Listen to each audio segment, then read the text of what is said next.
I'll go and grab a smoke then.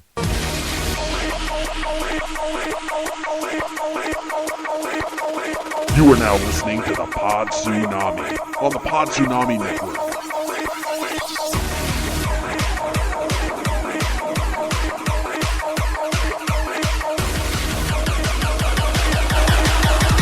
PodTsunami.com.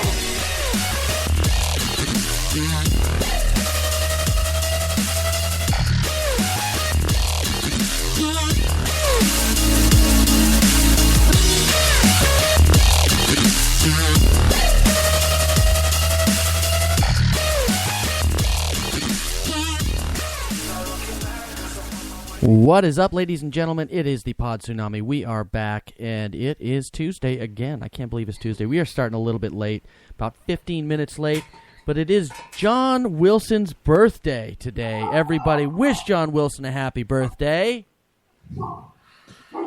Happy birthday, John. Oh, thank you. Thank you. Happy birthday, big guy. Happy Sweet birthday. 16, not a bad day. Yep. If I dug in and had more time, I would have pulled up the Weird Al version that my buddy was letting me know about, the Weird Al version of the awesome birthday surprise. I do an awesome karaoke version of it. I can't hear you. I do an awesome karaoke version of it. Oh, there you go. Guys, we have a special guest with us today. Along with our normal guest, we have Big MC. How's everybody? Good timing. Got a mouthful of pretzel. We have Ant from Are You Not Entertained? What's up, everybody? And John, the legend, John Wilson, comedian out of Liverpool, England. Hello. You're the birthday cunt, as we say here. And then we have my buddy Chris. He is here in the background behind me. If you can see him on Blab, you can't see him on Spreaker. What's happening, folks? Well, he is here, and he is queer. What's happening, y'all? All right. Well, I we're look gonna. like a growth from your arm, but I'll make it happen. That's my shoulder bitch. That's what I call my shoulder bitch. Anyways, we want to start off the evening, of course, with John Wilson, man. Happy freaking birthday. Thank you very much, yeah. All right. It's just making me, every time you say it now, it's just making me feel older. Well, you're only, what, 31, 32 now? That's exactly right. I just had a very large paper round when I was a kid. That bag was heavy. Oh, the truth hurts. It's like having sex with a really big lady and then saying, no, she was skinny. The truth hurts, and we get older every year. The larger breasts don't count when she's that big. Oh, God. Oh, that's... Doesn't count.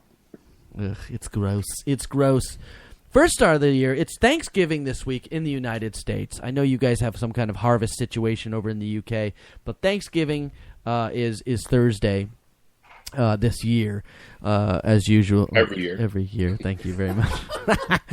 What is this harvest day that's in England? Is that in England? It's some kind of harvest festival, kind of something like that, right, John? Is that where they celebrate where they got rid of the pilgrims?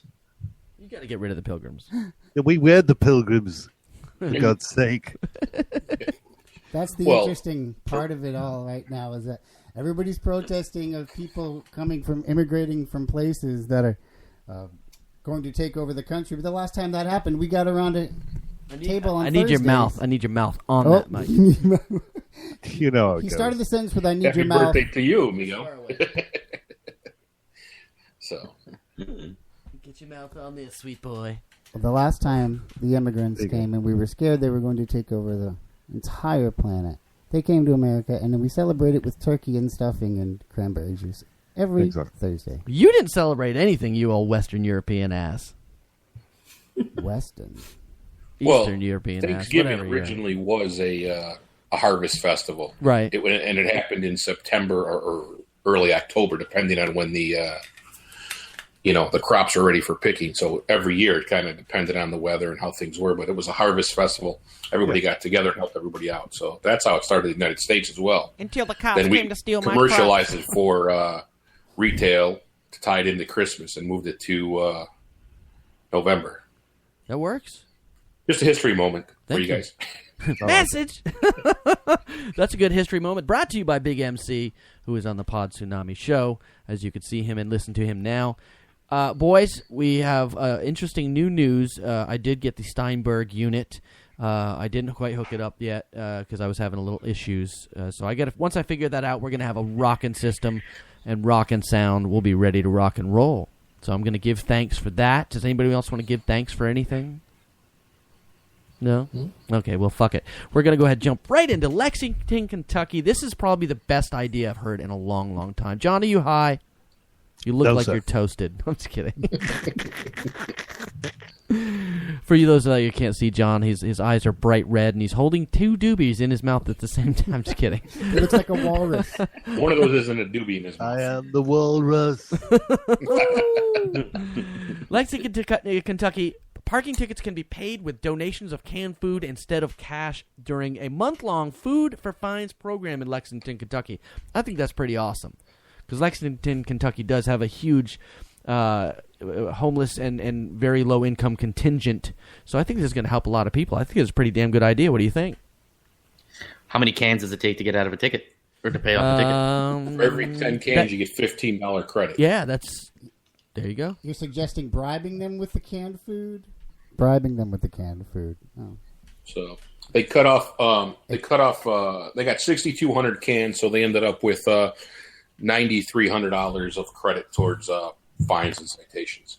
That's not bad, though. I think that's. I mean, you think they would have gotten more? I mean, how many outstanding tickets were out there, really? Oh, there's probably a lot, but those people aren't going to pay them, so they didn't even bring the food in. But the people who cared enough to pay brought the food instead. I mean, you can't beat that because, I mean, you go to the freaking dollar store and you can get foods for like 25, 30 cents. You get 4 for $1. And then you'd just be paying off a whole bunch of stuff. Most likely scratch and dent. Somebody's going to get botulism, but fuck them. My ticket's paid, right? That's just Salmonella outbreak in Lexington at the homeless shelters. Yeah, right? You're so cynical. You know what, John? You're so quiet. Why are you so quiet? I need you on the phone. I don't know, actually. I'm having difficulty with the old volumes. Let me just see if I can pop things up. Where are my levels at the moment? You're doing pretty good. You sound pretty hot in there. Okay. Oh, yeah. My thought on the canned food They always sound hotter on the phone. Yeah, right. My thought on the canned food drive is it's probably going to go south when some smartass brings a whole bunch of canned ham in to pay his fines. Then there'll be a beating. Yeah, of course there's going to be a beating because then he's going to try to feed a family that can't. I think if they're trying to help the homeless, you might as well just bring a couple bottles of whiskey too. Well, they're trying to. If you bring in canned ham and you're trying to help the homeless, you're kind of cutting people out. Muslims don't eat pork. Jewish people don't eat pork. Yes. And other people don't eat pork. So you tell me. Certain other people don't eat other things too, but you know what? There's always parsley. Hey, when you're hungry, you eat anything. Then what you do is you take it all in and you say, "I'm sorry, officer. I thought it was all for you." Oink oink. Ooh, a callback. Oh, he's a tosser. He is. So I think that's a pretty damn good idea. It's in the spirit of giving. It, you're kind of given back to the community for a month. $6,500, give or take. I think that's a pretty cool thing for homeless families. $9,300. That's a pretty good haul, and that's not a huge amount out of the budget. So I think that they'll be okay on that one. Yeah, anyone? Well, yeah, okay. Yeah, I dig it, man. I think it's. I just wouldn't want to have to be the guy to move 6,200 cans of whatever. Well, my thing is you're donating all these cans and you're giving these cans to the homeless, but no one need a can opener. The catch-22. I'm loving that. That's getting an 8 out of 10. That's just insult to injury at that point. It's gonna be like like a bunch of Roman Polanski's the piano where he's carrying around that jar of pickles the whole frickin' movie and he couldn't get it open. But most people know you just scrape it on the ground and the top just pops right off. Anyone? Stupid. I had a friend who did that with a bottle of onion wine. Onion Sorry, wine. say again? Yeah, he used to take it to every party that he used to go to, and he used to leave at the end of the night with the same bottle of onion wine because no one wanted to drink it. Oh, that's glorious. Onion wine? What is that? Well, it's what it says on the tin, brother. Okay, I got that, but what the fuck is onion wine? Well, it's just onion wine. You can make bloody wine out of anything, as you know. Did you ever have any of that onion wine? No, did I fuck?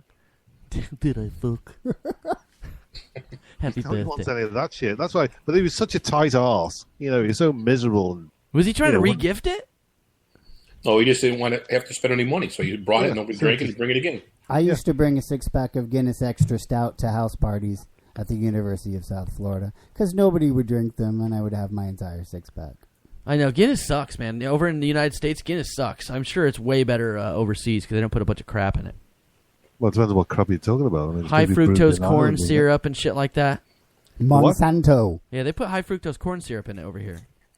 Why? Oh, so they obviously brew it there. and They're not brewing it to the right recipe then, are they? No. No, it's shit. Over here, Guinness is shit. I'm sure, like I said, I'm sure it's much better. The beer, that dry stout we brew at the brewery, ESB Brewery, by the way, sponsor, shameless plug. Shameless. We brew that dry stout we brew. I think is way better than Guinness. Yeah. I can't drink Guinness because it's too thick. That's what she said. Yeah. She's never said that, Michael. She's like, he's hung like a dormouse. Moving on, keeping in a slightly food-related situation and a Star Wars situation, as we did name this the Phantom Phallus, which John is the Phantom Phallus for the night because he is. Oh, here he goes. What kind of crisp you eating, John? It's a crisp, not a chip. A crisp. Shut. Wankers? Oh, Walkers. Oh, you eating the prawn ones? Yeah. Who was you talking to the other day that didn't like the prawn crisps? I can't remember. I've never even seen a prawn crisp. You can get them at the Chinese market. They'll have shrimp, and random seafood crunchies. How are they, John? What are you rating those crisps? The only reason I'm eating them is because I've got no ready salted. Well, how did you end up with the prawn ones?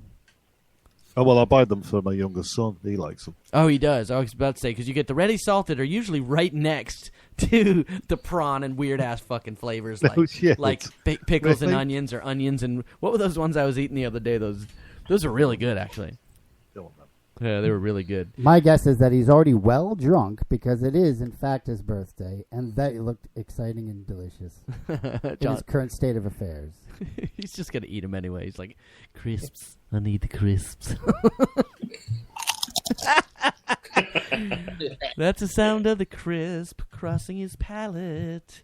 All right, we have a life-size R2-D2 refrigerator that makes the good sounds and the wonderful sounds of the amazing R2-D2 that you know, and it's rechargeable, and it will drive a beer to your person. Yeah? That was close. Can you do an R2-D2 sound? Anyone? Nope. Yeah, You've heard my impressions on the show. Don't call me Shorty. I don't like you. There was, in fact, a dwarf, a person who suffers from dwarfism, not, It's a person of short of stature, according to Gav. Well, The guy inside. Huh? Yeah, there was a guy inside it piloting that. It was a tiny, tiny man. Yeah, it was piloting it around. And it wasn't Warwick Davis. You ever seen Warwick Davis was an Ewok. Yeah, he was an Ewok. He was Wicket.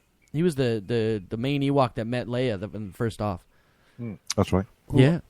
And he was also Carl Pilkington's friend in 3 of the best episodes of Idiot Abroad ever. Anyways. Was he Willow? Yes, he was Willow. Yes, he was Willow. So this R2-D2, it's a life-size R2-D2 mini fridge that can deliver you drinks. And this is probably the greatest thing I've ever seen. Because you can pilot around, and it will literally show up to the front, right in front of you, open up, and give you a beer. A nice ice-cold beer. Big deal years ago. I grabbed one of those Roombas and just put a 6-pack on it. Did you put a little shark fin on the top of it? Yeah, but you know what? It takes forever to get to you, those Roombas. You got the little remote control. You can direct it. Can you? Yeah, or the Roomba, you can back into something. You have the remote control on them now. On the upper models, you can just back it up or twist it or do whatever you got to do. Yeah, but it's not R2-D2, though. It's freaking Roomba. I think Star Wars guys ought to get a girlfriend so we don't have to worry about R2-D2 getting a beer. Come on now. You know what? He's going Han Solo again tonight.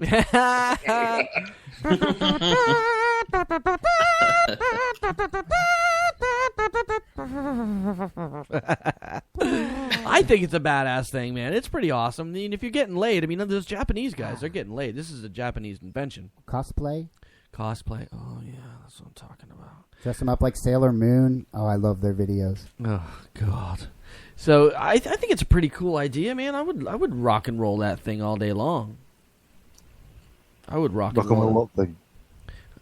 Keep up, John. R2-D2 refrigerator. Right, no, I just thought you might have, because we went costume, you see, and I thought you're going to get a costume, you're going to get on your knees. No stranger to that. Get up as R2-D2.